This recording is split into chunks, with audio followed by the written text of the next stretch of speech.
Hi friends, ಎಲ್ಲರಿಗೂ ನಮಸ್ಕಾರ. ಇಲ್ಲಿ ಕರ್ನಾಟಕ ವಿದ್ಯುತ್ ನಿಗಮ ನಿಯಮಿತದಲ್ಲಿ ಒಂದು ರಿಕ್ವೈರ್ಮೆಂಟನ್ನು ಹೊರಡಿಸಿದ್ದಾರೆ.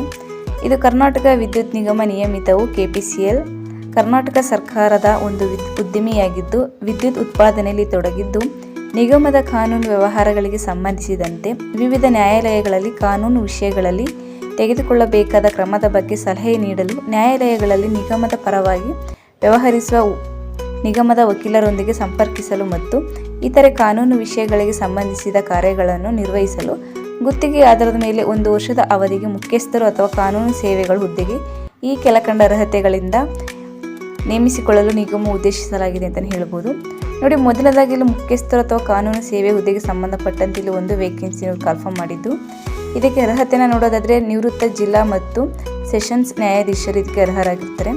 ನಂತರ ಅರ್ಜಿ ಸಲ್ಲಿಸುವ ವಿಧಾನವನ್ನು ನೋಡೋದಾದರೆ ಅಭ್ಯರ್ಥಿಗಳು ನಿಗಮದ ವೆಬ್ಸೈಟ್ kpcl.karnataka.gov.in ನಲ್ಲಿ ಲಭ್ಯವಿರುವ ಅರ್ಜಿ ನಮೂನೆಯನ್ನು ನೀವು ಭರ್ತಿ ಮಾಡಿ ವಿದ್ಯಾರ್ಹತೆ ಅಥವಾ ಅನುಭವಕ್ಕೆ ಸಂಬಂಧಪಟ್ಟಂತೆ ದಾಖಲೆ ನೀವು ಇವರ ಒಂದು ಇಮೇಲ್ ಅಡ್ರೆಸ್ಗೆ ನೀವು ದಿನಾಂಕ 13/6/2025 ಸಂಜೆ 5:30 ಗಂಟೆಯೊಳಗಾಗಿ ನೀವು ಸಲ್ಲಿಸಬೇಕಾಗುತ್ತೆ.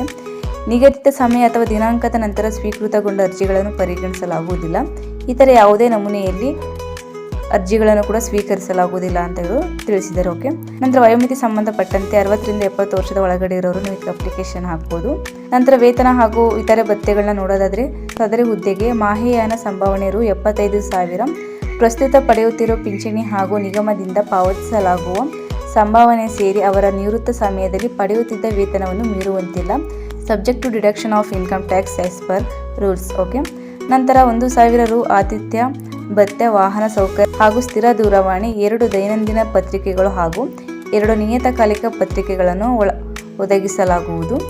ಕಾರ್ಯಸ್ಥಳವು ಬೆಂಗಳೂರು ಆಗಿರುತ್ತದೆ. ಕಚೇರಿ ಕೆಲಸ ನಿಮಿತ್ತ ಅವಶ್ಯಕವಾಗಿ ಪ್ರಯಾಣ ಮಾಡಬೇಕಾಗಿ ಬಂದಲ್ಲಿ ನಿಗಮದಲ್ಲಿ ಪ್ರಧಾನ ಪ್ರಬಂಧಕರವರಿಗೆ ಲಭ್ಯವಿರುವ ಪ್ರಯಾಣ ಅಥವಾ ದಿನ ಭತ್ಯೆಗೆ ಅರ್ಹರಾಗಿರುತ್ತಾರೆ. ತಿಂಗಳಿಗೆ 1 ಸಾಂದರ್ಭಿಕ ರಜೆ ಕೂಡ ನೀಡಲಾಗುತ್ತೆ ಅಂತ ತಿಳಿಸಿದ್ದಾರೆ. ಓಕೆ, ನಂತರ ಆಯ್ಕೆ ವಿಧಾನವನ್ನು ನೋಡೋದಾದರೆ ಸಂದರ್ಶನ ಮುಖಾಂತರ ಆಯ್ಕೆ ಮಾಡಲಾಗುವುದು. ನಂತರ ನೇಮಕಾತಿಯ ಅವಧಿ ಸದರಿ ಗುತ್ತಿಗೆ ನೇಮಕಾತಿಯು ಸೇರ್ಪಡೆಗೊಂಡ ದಿನಾಂಕದಿಂದ 1 ವರ್ಷದ ಅವಧಿಗೆ ಆಗಿದ್ದು ಸದರಿ ಅವಧಿಯಲ್ಲಿ ತೃಪ್ತಿಕರವಾಗಿ ಕಾರ್ಯನಿರ್ವಹಿಸಿದ್ದಲ್ಲಿ ಮುಂದಿನ 1 ವರ್ಷ ಅವಧಿಗೆ ಕೂಡ ವಿಸ್ತರಿಸಲಾಗುವುದು. ನಂತರ ಸಲ್ಲಿಸಬೇಕಾದಂತಹ ದಾಖಲೆಗಳನ್ನ ನಾವು ನೋಡೋದಾದರೆ ಜನ್ಮ ದಿನಾಂಕಕ್ಕೆ ಆಧಾರವಾಗಿ SSLC ಅಥವಾ ತತ್ಸಮಾನ ಪರೀಕ್ಷೆಯ ಅಂಕಪಟ್ಟಿ, ಸೇವೆಯಿಂದ ಬಿಡುಗಡೆ ಹೊಂದಿರುವ ಬಗ್ಗೆ ದಾಖಲೆ, ನಿವೃತ್ತ ಸಮಯದಲ್ಲಿ ಪಡೆದ ವೇತನ ಪಟ್ಟಿ ಹಾಗೂ ಪ್ರಸ್ತುತ ಪಡೆಯುತ್ತಿರುವ ಪಿಂಚಣಿ ಪಟ್ಟಿ, ಪೆನ್ಷನ್ ಸ್ಲಿಪ್, ಒಂದು ಇತ್ತೀಚಿನ ಭಾವಚಿತ್ರ. ನಂತರ ಸಂದರ್ಶನಕ್ಕೆ ಹಾಜರಾಗಬೇಕಾದ ಸಂದರ್ಭದಲ್ಲಿ ನಿಗಮದಿಂದ ಯಾವುದೇ ಪ್ರಯಾಣ ಅಥವಾ ದಿನ ಭತ್ಯೆ ನೀಡಲಾಗುವುದಿಲ್ಲ ಅಂತ ತಿಳಿಸಿದ್ದಾರೆ. ಓಕೆ, ನಂತರ ಸಾಮಾನ್ಯ ಸೂಚನೆಗಳನ್ನು ನಾವು ನೋಡೋದಾದರೆ ಈ ಗುತ್ತಿಗೆ ಆಧಾರದ ನೇಮಕಾತಿಯು ನಿಗಮದ ನಿಬಂಧನೆಗೆ ಹಾಗೂ ಷರತ್ತುಗಳಿಗೆ ಒಳಪಟ್ಟಿರುತ್ತದೆ. ಆಯ್ಕೆಯಾದ ಅಭ್ಯರ್ಥಿಯು 500 ರು ಮೌಲ್ಯದ ಎಂಬೋಸ್ ಮಾಡಿದ ಛಾಪ ಕಾಗದದಲ್ಲಿ ನಿಗಮದೊಂದಿಗೆ ಸೇವಾ ಒಪ್ಪಂದವನ್ನು ಮಾಡಿಕೊಳ್ಳತಕ್ಕದ್ದು. ಗುತ್ತಿಗೆ ಆಧಾರದ ಮೇಲೆ ನೇಮಕಾತಿಯು ಸಂಪೂರ್ಣವಾಗಿ ತಾತ್ಕಾಲಿಕವಾಗಿರುತ್ತದೆ ಹಾಗೂ ನಿಗಮವು ಯಾವುದೇ ಸಂದರ್ಭದಲ್ಲಿ ಯಾವುದೇ ಕಾರಣಗಳನ್ನು ಮತ್ತು ಪರಿಹಾರವನ್ನು ನೀಡದೆ 1 ತಿಂಗಳ ಮುಂಚಿತವಾಗಿ ಸೂಚನೆ ನೀಡುವುದರೊಂದಿಗೆ ಸೇವೆಯಿಂದ ತೆಗೆದುಹಾಕುವ ನಿಗಮವು ಹಕ್ಕನ್ನು ಹೊಂದಿರುತ್ತದೆ. ಅಭ್ಯರ್ಥಿಯು ಗುತ್ತಿಗೆ ಅವಧಿಯ ಮಧ್ಯದಲ್ಲಿ ಸೇವೆಯಿಂದ ರಾಜೀನಾಮೆ ಕೊಡಲು ಇಚ್ಛಿಸಿದಲ್ಲಿ 1 ತಿಂಗಳ ಮೊದಲು ನೋಟಿಸ್ ನೀಡತಕ್ಕದ್ದು. ನಿಗಮವು ಈ ಗುತ್ತಿಗೆ ಆಧಾರದ ನೇಮಕಾತಿಯನ್ನು ಭಾಗಶಃ ಅಥವಾ ಪೂರ್ಣವಾಗಿ ಯಾವುದೇ ಹಂತದಲ್ಲಿ ಯಾವುದೇ ಕಾರಣ ನೀಡದೆ ರದ್ದುಪಡಿಸುವ ಅಧಿಕಾರವನ್ನು ಕೂಡ ಹೊಂದಿದೆ.